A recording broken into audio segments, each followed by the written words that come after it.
พึ่งตนเองกุ้มตนเองเป็นเจ้าตนเองพัฒนาเศรษฐกิจติดพันกับการรักษาสุขภาพเป็นแม่แห่งดันให้กำลังเติบใหญ่ขยายตัวประเทศชาติเจริญก้าวหน้าสวัสดีท่านผู้ชมที่เคารพเพื่อนสหายนายและพลตำรวจที่ฮักแพงทุกท่านขอต้อนรับทุกท่านเข้าสู่รายการเล่งดูกำลังออกอากาศทุกวันจันทร์ตั้งแต่เวลา 8:30 น. หา 9:00 น. ทางสถานีโทรภาพป้องกันความสงบท่านผู้ชมทุกๆวันจันทร์รายการของพวกเราแมนจะนำเสนอผลงานและเวียกงานการเคลื่อนไหวภายในกลุ่มใหญ่พลาธิการท่านผู้ชมเวียกงานพลาธิการแมนเวียกงานหนึ่งที่สำคัญจำเป็นและขาดบ่ได้ของกำลังป้องกันความสงบในการสุขยู่อำนวยความสะดวกสนองงบประมาณด้านต่างๆเครื่องอุปโภคบริโภควัตถุอุปกรณ์เทคนิคพาหนะหับไส้อาวุธยุทโธปกรณ์น้ำมันเสื้อไฟก่อสร้างปรับปรุงเคหสถานทำการผลิตธุรกิจตลอดฮอดเวียกงานบริการรักษาความปลอดภัยเพื่อให้กำลังป้องกันความสงบให้สำเร็จหน้าที่การเมืองในแต่ละระยะและสำหรับระยะทำอิฐนี้จะให้บรรดาทานได้ไปหับสมบทส่งเสริมครอบครัวปลูกกาแฟเป็นสินค้าสามารถสร้างรายรับได้200 กว่าล้านกีบต่อปีของครอบครัวพันตีบุญลับคำภูทรรายละเอียดจะเป็นแนวเดนั้นซึ่งบรรดาทานไปติดตามรับชมการปลูกฝังเลี้ยงสัตว์และการค้าขายด้วยรูปการต่างๆก็แม่นกิจกรรมหนึ่งที่ติดพันกับการดำรงชีวิตของประชาชนลาวซึ่งในเมื่อก่อนแม่นอาศัยเพียงแต่การเฮ็ดแบบปฐมประทานโดยมีจุดประสงค์เพื่อการบริโภคภายในครอบครัวเท่านั้นแต่มาสังเกตเบิ่งปัจจุบันนี้เห็นได้ว่าการสร้างรายรับเข้าสู่ครอบครัวกำลังเป็นปรากฏการณ์หนึ่งที่พ้นเด่นโดยการหันนำมาใช้เทคนิควิทยาศาสตร์เข้าในการเฮ็ดกสิกรรมเฮ็ดให้การผลิตสามารถตอบสนองทางด้านเสบียงอาหารในการรับใช้สังคมนอกนั้นยังเป็นการส่งเสริมคุณภาพชีวิตการเป็นอยู่ของประชาชนโดยเฉพาะแม้นด้านการสุขอยู่ครอบครัวพนักงานในการสร้างอาชีพหลักหรืออาชีพเสริมจากการผลิตพอแต่กุ้มอยู่กุ้มกินกลายมาเป็นการผลิตเพื่อจำหน่ายเฮ็ดให้ครอบครัวมีรายรับเพิ่มขึ้นสามารถนำพาครอบครัวให้หลุดพ้นออกจากความทุกข์ยากตามซีบุกของพรรครัฐวางออกโดยเฉพาะแม่นบุกทะลุที่4ก็คือบุกทะลุด้านการแก้ไขความทุกข์ยากของประชาชนด้วยการซอกค้นทุกแรงรายรับตามเงื่อนไขและท่าแฮงของแต่ละครอบครัวดังครอบครัวของสหายพันตีบุญลับคำภูทรก็แม่นครอบครัวหนึ่งที่นำพาครอบครัวสร้างอาชีพเพิ่มด้วยการปลูกกาแฟสามารถสร้างรายรับได้200 กว่าล้านกีบต่อปีสหายพันตีบุญลับคำภูทรห้องหัวหน้าจุภักห้องหัวหน้าปกส.กลุ่ม6เมืองท่าแตงแขวงเสกองสหายได้สร้างครอบครัวในปี 2020 กับนางอินทวาล้นสายทานมีลูกร่วมกัน1 คนภายหลังที่สร้างครอบครัวแล้วเห็นได้ว่าเศรษฐกิจครอบครัวพบความยุ่งยากในหลายด้านเป็นต้นแม้นด้านการเงินพอทั้ง2 ผัวเมียเป็นพนักงานรัฐอาศัยแต่เงินเดือนก็บ่เพียงพอต่อการใช้จ่ายดังนั้นจึงได้ปรึกษากับครอบครัวซอกหาทางออกทุกวิธีทางเพื่อสร้างรายรับเข้าสู่ครอบครัวมาสังเกตเบิ่งสภาพดินฟ้าอากาศอยู่ภายในเมืองท่าแตงเป็นเมืองที่ตั้งอยู่เขตภูเพียงสภาพภูมิอากาศมีความสุ่มเย็นเหมาะสมกับการปลูกฝังเลี้ยงสัตว์ดังนั้นจึงได้ตัดสินใจนำพาครอบครัวปลูกกาแฟเพราะตนเองแม้นมีความมักหักในอาชีพปลูกฝังผ่านการสังเกตทอดถอนบทเรียนนำหมู่คู่และญาติพี่น้องเห็นว่าการปลูกกาแฟแม้นเป็นสินค้าอันดับ1ของแขวงนำใช้แรงงานและต้นทุนที่บ่สูงมีผลได้รับดีสิ่งสำคัญแม้นมีบริษัทรับซื้อเป็นปกติย้อนความมักหักในอาชีพปลูกฝังมาฮอดปี 2011 ได้ซื้อดินจำนวน1 ตอนในเนื้อที่ 8,000 ตารางเมตรเพื่อปลูกกาแฟสหาย ได้นำไส้ทุนจำนวน60ล้านกีบที่ได้จากการเก็บท่อนโฮมภายในครอบครัวมาเป็นทุนในการบุกเบิกพื้นที่สวนปลูกกาแฟภายหลังปลูกแล้วประมาณ 3-4 ปีต้นกาแฟจึงออกมากให้เก็บผลผลิตได้ในแต่ละปีสหายก็ได้บุกเบิกพื้นที่ขยายสวนออกเรื่อยๆจนมาฮอดปัจจุบันมีเนื้อที่ทั้งหมด 10,200 ตารางเมตรมีต้นกาแฟประมาณ 5,000 กว่าต้นสำหรับผลได้รับอิงตามสภาพดินฟ้าอากาศและการออกหมากในแต่ละปีบ่เท่ากันปัจจุบันนี้แมนสามารถเก็บผลผลิตได้10-14 ต้นต่อปีสำหรับวิธีการปลูกมีระยะห่างระหว่างต้นประมาณ 1.8 เซนติเมตรภายหลังปลูกแล้วแมนได้ติดตามการเจริญเติบโตและการบำบัดรักษาส่วนแรงงานแมนสหายพร้อมด้วยครอบครัวและได้จ้างแรงงานมาช่วยจำนวนหนึ่งโดยคิดรายค่าแรงงานมื้อละ 150,000 กีบต่อคนการเก็บหมากกาแฟแมนจะเก็บอยู่ในช่วงระยะเดือน11ถึงเดือน2ของแต่ละปีได้จ้างแรงงานมาเก็บช่วยให้ค่าแรงงานแมนคิดรายเป็นกิโล 3,000 กีบต่อกิโลนอกนั้นในมื้อวันพักการหรือเลิกการสหายเองก็ได้นำไส้เวลาว่างไปบัวระบัดและติดตามเบิงผลปลูกอยู่ส่วนถ้าสังเกตเห็นว่าต้นใดผิดปกติมีแมงไม้เจาะสหายก็ได้ตัดออกเพื่อป้องกันบ่ให้แพร่ลามไปต้นอื่นสำหรับรายรับในปีผ่านมาหมากกาแฟขายในราคา 16,000 กีบต่อ 1 กิโลจากการขายในระยะนี้แมนมีรายรับเข้าครอบครัวบ่ต่ำกว่า150-200 ล้านกีบต่อปีสั่งรวมแล้วผ่านการเฮ็ดสวนกาแฟในระยะผ่านมาสหายสามารถซื้อดินปลูกสร้างได้1ตอนปลูกสร้างเฮือนอยู่ถาวรได้1หลังซื้อรถใหญ่ได้1คันรถจักร1คันและมีเงินเก็บสะสมไว้เพื่อบริหารภายในครอบครัวจำนวนหนึ่งรายละเอียดบางตอนสหายพันตรีบุญลับคำภูธรยังได้ให้สัมภาษณ์ต่อรายการของพวกเขาตื่มอีกว่าข้าพเจ้าได้มีการริเริ่มเนาะในการปลูกพังโดยเฉพาะในการปลูกกาแฟมาตั้งแต่ปี 2011 เนาะโดยการใส่ทุนสะสมบวกกับเงินเดือนได้ซื้อที่ดินสวนจำนวน1ตอนในเนื้อที่ 8,000 ตารางเมตรหรือว่า 0.8 เฮกตาร์ได้ปลูกกาแฟน้อยหรือว่ากาแฟกาติมอหันเนาะจำนวน 3,000 กว่าต้น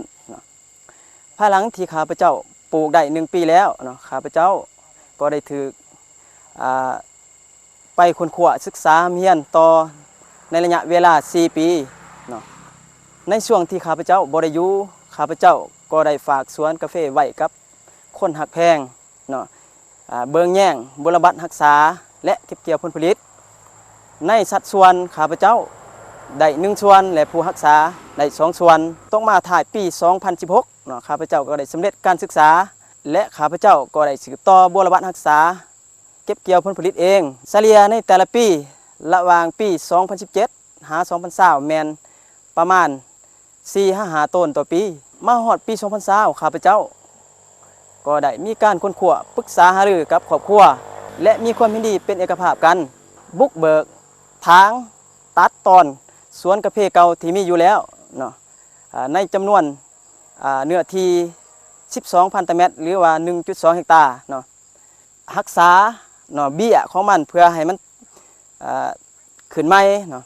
แล้วก็พากันบำบัดรักษาแห่งจูงใจสำหรับข้าพเจ้าเนาะแม่นมีความมักหักในด้านการปลูกและเลี้ยงเนาะแห่งจูงใจอันที่2เนี่ยย้อนสภาพการผันแปรทางด้านเศรษฐกิจในยุคปัจจุบันนี้เนาะสำหรับแรงงานหลักเนาะแรงงานต้นตอเนาะแม่นสวงผู้เมียเนาะในการปลูกกาแฟหั่นแล้วก็จ้าง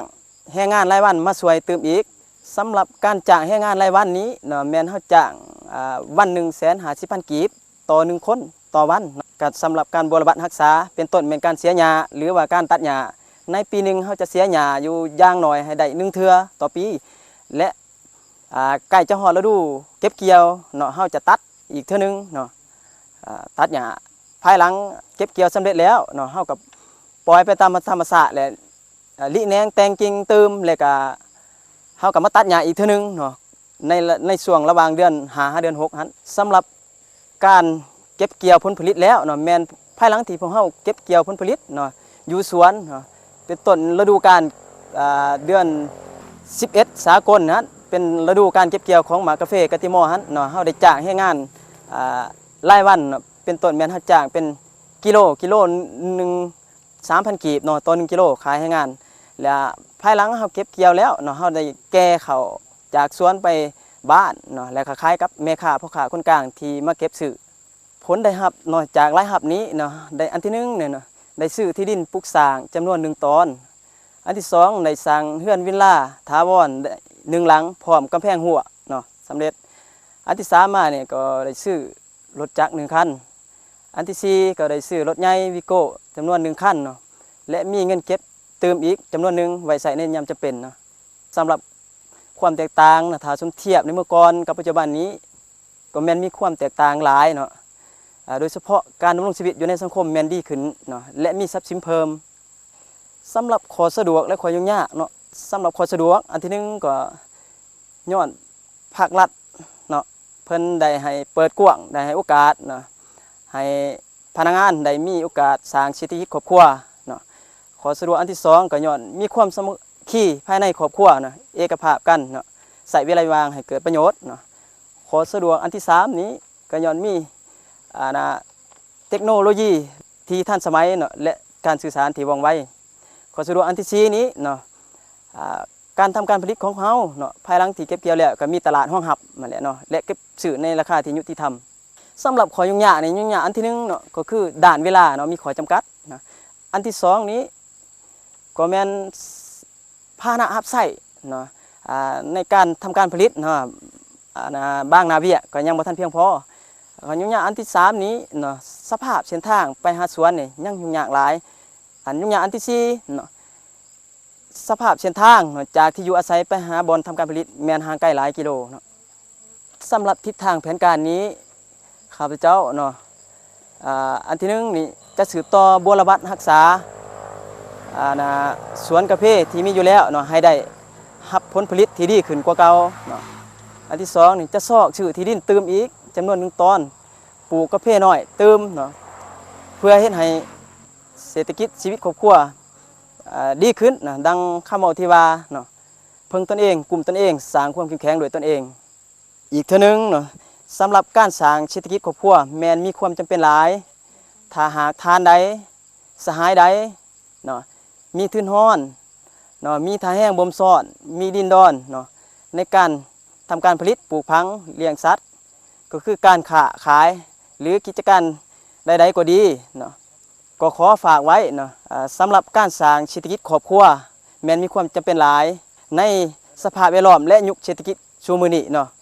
จากการสร้างเศรษฐกิจเพิ่มโดยถือเอาแนวทางนโยบายของพรรคระเบียบกฎหมายของรัฐ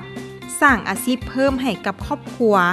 เพื่อให้ปฏิบัติได้ตามทิศเพิ่งตนเองกุ้มตนเองและสร้างความเข้มแข็งด้วยตนเองเห็นว่าสหายสามารถนำพาครอบครัวหลุดพ้นออกจากความทุกข์ยากได้เทอละก้าวก่อนจะประสบผลสำเร็จในแต่ละด้านปราศจากบ่ได้ในข้อยุ่งยาก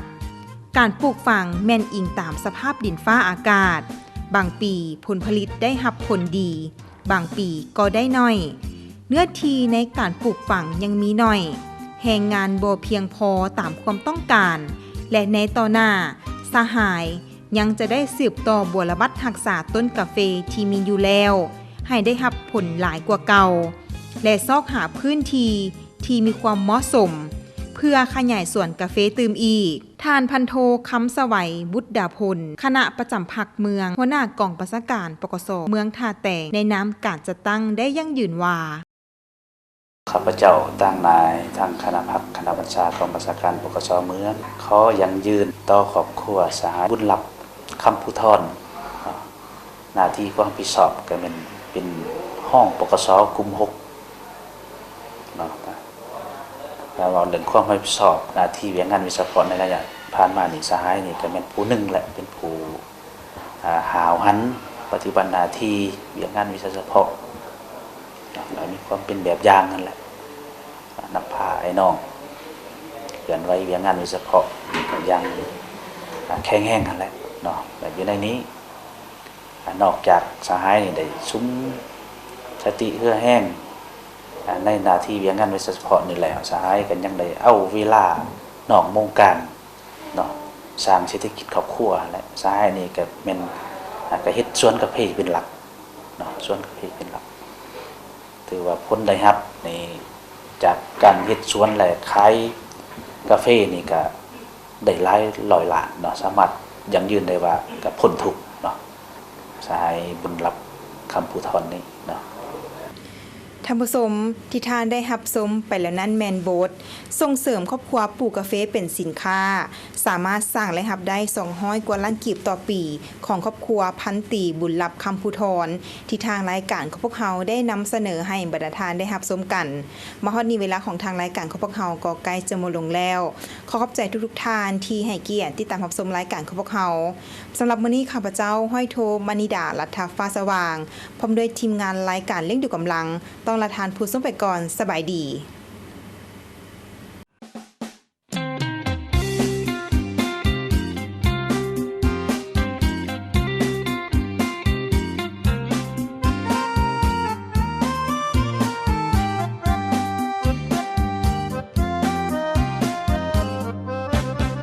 ตำรวจพลาเบิ่งแย่งการกินอยู่ ผมร้องรวมหมู่ให้ความหูด้านพาลาเวียงานสุขาต้องมีความขยันเวียขับสายป้องกันให้หับประกันหอบด้านเมื่อซาต้องการตำรวจพลาต้องไปก่อนไปกวดกาเบิ่งบอนสถานที่บอนเฮ็ดเวียกเฮ็ดงานพลาธิการเฮ็ดหน้าที่ประสานคุ้มครองสำนักงานเตือนสารในที่ดินตำรวจพลาเป็นกำลังกองนนเฝ้าเรื่องเพิ่มพูนการผลิตได้อยู่กินเวียกงานพลายังบ่จบสิ้นมีหน้าที่ปกป้องทรัพย์สินเพื่อพื้นเป็นดินเราให้